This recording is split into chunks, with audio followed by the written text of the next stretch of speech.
ہم دو دوست تھے اور ہم دونوں ذوالفقار علی بھٹو کے عاشق تھے۔ صحن میں گیندے کے تازہ پھول جھوم رہے تھے۔ کونے میں 4 گملوں میں لیونڈر بھی لگا ہوا تھا اور اس کی خوشبو بھی ہوا کے کندھے پر بیٹھ کر تھوڑی تھوڑی دیر بعد ہماری ناک کو گدگدا رہی تھی۔ میں حیران تھا یہ شخص لیونڈر کہاں سے لایا اور اس نے یہ یہاں کیسے اگا دیے۔ میں کبھی لیونڈر کے پودوں کی طرف دیکھتا تھا اور کبھی گیندے کے تازہ کھلے ہوئے پھولوں کی طرف، اور ہاں، ان کے درمیان اسپینش طرز کا ایک فوارہ بھی تھا اور فوارے کے تالاب میں کنول کے پھول بھی تیر رہے تھے۔ یہ یقیناً نکلی ہوں گے، کیونکہ اسلام آباد میں کنول کے پھول اگانا اور پھر انہیں فوارے کے چھوٹے سے تالاب میں رکھنا اور پھر انہیں تازہ اور زندہ رکھنا آسان کام نہیں تھا، اور میں اس ماحول میں بہتا چلا جا رہا تھا۔ لیکن رکیے، اچھے ماحول، اچھی چائے اور بہار کی اچھی شام کے ساتھ اچھی کمپنی، دنیا میں اس سے بہتر کوئی کمبینیشن نہیں ہوتا، اور اس کی باتیں بہار، چائے اور ماحول میں مل کر کمال کر رہی تھیں۔ وہ بولا، ہم دو دوست تھے، ہم دونوں ذوالفقار علی بھٹو کے عاشق تھے، اور ہم نے اس عشق میں کالج کی تعلیم ادھوری چھوڑ دی تھی۔ ہم بسوں، ویگنوں اور ٹرینوں میں دھکے کھا کر پارٹی کے ہر جلسے میں پہنچ جاتے تھے۔ ہمارے سروں پر پارٹی کا پرچم بندھا ہوا تھا۔ ہم نے خاندان کو بتا دیا تھا کہ ہم اگر انقلاب کے جہاد میں شہید ہو گئے تو ہمیں پارٹی کے پرچم میں لپیٹ کر دفن کر دیا جائے۔ فوج نے ملک کی 9 چھوٹی چھوٹی پارٹیاں جوڑ کر ذوالفقار علی بھٹو کے خلاف PNA بنا دیا تھا، اور ہمارا لیڈر سڑکوں پر تھا۔ وہ تقریر کرتا تھا تو لوگوں کے دل رک جاتے تھے۔ لاکھوں لوگ اس کے اشارے پر جان دینے کے لیے تیار تھے، اور ہم دونوں بھی ان میں شامل تھے۔ ہم نے اس زمانے میں کامریڈ بن کر پورا ملک پھرا۔ ہم سڑکوں، پلوں اور مسجدوں میں سوتے تھے، مانگ کر کھاتے تھے اور چوری کر کے جوتے پہنتے تھے، لیکن ہم سلطانی جمہور کے لیے آگے سے آگے بڑھتے چلے جا رہے تھے۔ لیکن پھر وہی ہوا، ملک میں مارشل لا لگ گیا، بھٹو صاحب گرفتار ہو گئے اور ان کے ساتھی فرار ہو گئے یا پھر زیر زمین چلے گئے۔ پیچھے صرف ہم جیسے ورکر رہ گئے۔ ہم چھوٹی چھوٹی ٹکڑیوں میں مختلف شہروں میں نکلتے تھے، کرفیو اور دفعہ 144 توڑتے تھے، پولیس کے ڈنڈے کھاتے تھے اور پھر چوٹوں پر ٹکور کر کے دوبارہ سڑکوں پر نکل آتے تھے۔ ہم نے بہت پھینٹا کھایا۔ پولیس نے ہمارے والدین کو گرفتار کر لیا، ہمارے بے گناہ اور معصوم بھائیوں کو بھی مارا پیٹا گیا، لیکن ہم انقلاب سے باز نہ آئے۔ ہم آگے سے آگے بڑھتے چلے گئے، یہاں تک کہ ہم گرفتار کر لیے گئے۔ ہمیں شروع میں شاہی قلعے کی جیل میں رکھا گیا۔ وہاں ہمارے ساتھ وہ سلوک ہوا جس سے اللہ دشمن کو بھی بچائے، اور اس کے بعد ہمیں ملٹری کورٹ سے 7 سال کی سزا ہو گئی۔ ہم کوٹ لکھپت جیل میں پھینک دیے گئے۔ اس دوران بھٹو صاحب کو پھانسی ہو گئی اور پارٹی تتر بتر ہو گئی۔ ہم جیل میں اکیلے تھے اور ہمارا وہاں اللہ تعالیٰ اور فیملی کے علاوہ کوئی سہارا نہیں تھا۔ میرے والد اور 2 بھائی غلہ منڈی میں مزدوری کرتے تھے۔ یہ بوریاں اٹھا اٹھا کر خاندان بھی پالتے تھے، اور جیل میں مجھے بھی تھوڑے بہت پیسے بھجوا دیتے تھے۔ میں اس معمولی سی رقم سے گزارا کرتا تھا۔ میرے دوست کی مالی حالت مجھ سے بھی پتلی تھی۔ وہ والدین کا اکلوتا بیٹا تھا۔ والد حجام تھا جبکہ ماں لوگوں کے برتن مانجتی تھی۔ وہ رکا اور گیندے کے پھولوں کی خوشبو کا لمبا گھونٹ بھرا۔ میں نے موقع دیکھ کر پوچھا، کیا اس دوران پارٹی کا کوئی لیڈر آپ لوگوں سے ملنے آیا؟ اس نے کہکا لگایا اور بولا، پہلی بات، پارٹی کا کوئی لیڈر ملک میں نہیں تھا۔ یہ سب امریکہ، لندن، جرمنی اور روس میں بیٹھے تھے، اور دوسری بات، پارٹی میں کوئی شخص ہمارے وجود سے واقف نہیں تھا۔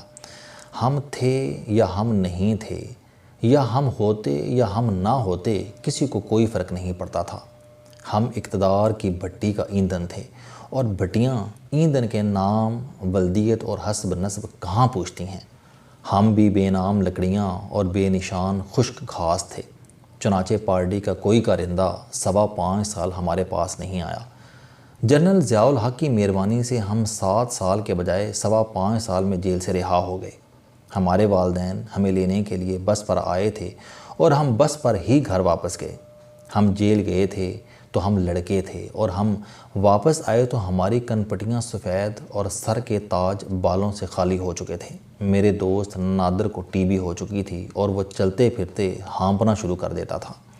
ہم دونوں کے گھروں میں بھی غربت اور بیماری کے سوا کچھ نہیں تھا۔ ہمارے پاس اب دو راستے تھے۔ ہم انقلاب کی صبح کا انتظار چھوڑ دیتے اور قوم کا مقدر بدلنے کے بجائے اپنا مقدر سنوار لیتے، یا پھر بھٹو کے بچوں کی واپسی کا انتظار کرتے رہتے۔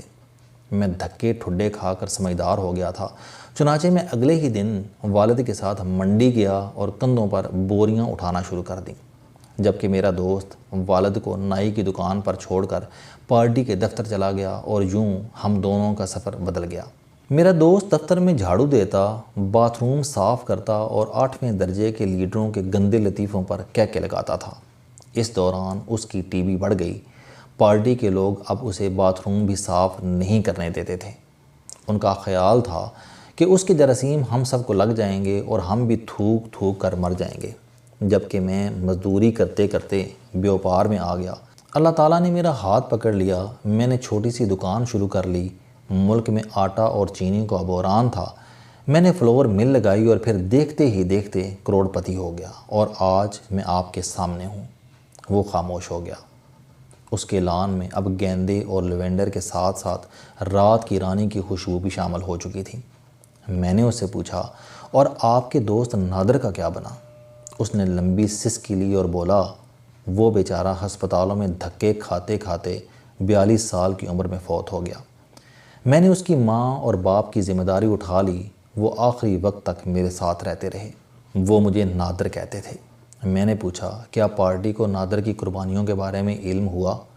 اس نے کہہ لگایا اور بولا، پارٹی آج تک اس کے وجود سے واقف نہیں۔ میں نے بے نظیر بھٹو کے پہلے دور میں پارٹی کو نادر کے بارے میں لکھا، لیکن اس درخواست کا کوئی جواب نہیں آیا۔ تاہم میں جب امیر ہو گیا تو پارٹی کے کئی اعلیٰ عہدیدار میرے دوست بن گئے۔ میں آج جب ان کے منہ سے قربانیوں کی داستانیں سنتا ہوں تو دل ہی دل میں ہنستا ہوں، کیونکہ جب نادر اور میں پارٹی کے لیے قربان ہو رہے تھے تو یہ لوگ کسی پیش منظر، کس پس منظر میں نہیں تھے۔ لوگ ان کی شکل اور نام تک سے واقف نہیں تھے، مگر یہ لوگ آج ہیروز ہیں اور ہم آج بھی زیرو ہیں۔ وہ رکا اور ہنس کر بولا، میں ویسے کسی کو اپنے بارے میں بتاتا بھی نہیں ہوں، میں صرف خاموشی سے ان لوگوں کی باتیں سنتا ہوں اور پھر اپنے آپ سے پوچھتا ہوں کہ پارٹی اگر یہ لوگ ہیں تو پھر ہم کون تھے؟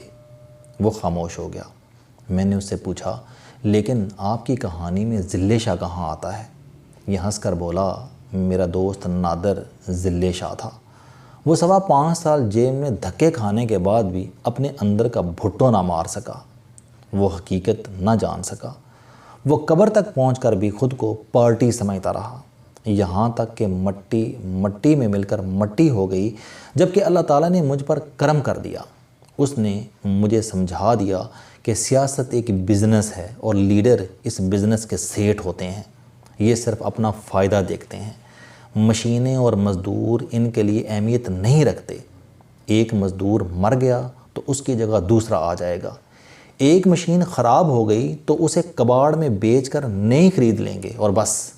دوسرا، ہم نے اگر اپنا مقدر بدل لیا تو قوم کا مقدر بھی بدل جائے گا، اور ہم اگر نادر اور ذلِ شاہ بنے رہے تو پوری قوم ذلِ شاہ بن جائے گی۔ کاش پارٹیوں کے تمام ذلِ شاہ اس حقیقت سے واقف ہو سکیں اور یہ پارٹیوں کے ساتھ صرف ووٹ کا رشتہ رکھ سکیں۔ یہ الیکشن کے وقت ووٹ دیں اور باقی 5 سال اپنی دکانوں، دفتروں اور منڈیوں میں کام کریں۔ انقلاب پھر آئے گا۔ لیڈروں کے دروازوں پر بیٹھ کر یا سڑکوں پر جان دے کر ملک میں کوئی تبدیلی نہیں آئے گی۔ کاش ذلِ شاہ زمان پارک جانے کے بجائے کسی منڈی میں مزدوری کر لیتا تو یہ آج زندہ بھی ہوتا اور اس کے گھر میں فاقے بھی نہ ہوتے، مگر وہ بیچارہ اقتدار کی بھٹی کا ایندھن بن گیا اور پارٹی نے اس کی لاش بیچنا شروع کر دی۔ آپ آج میری بات لکھ لیں، پارٹی 6 ماہ بعد اس کا نام تک بھول جائے گی، اور یہ سیاست کی تلخ ترین حقیقت ہے۔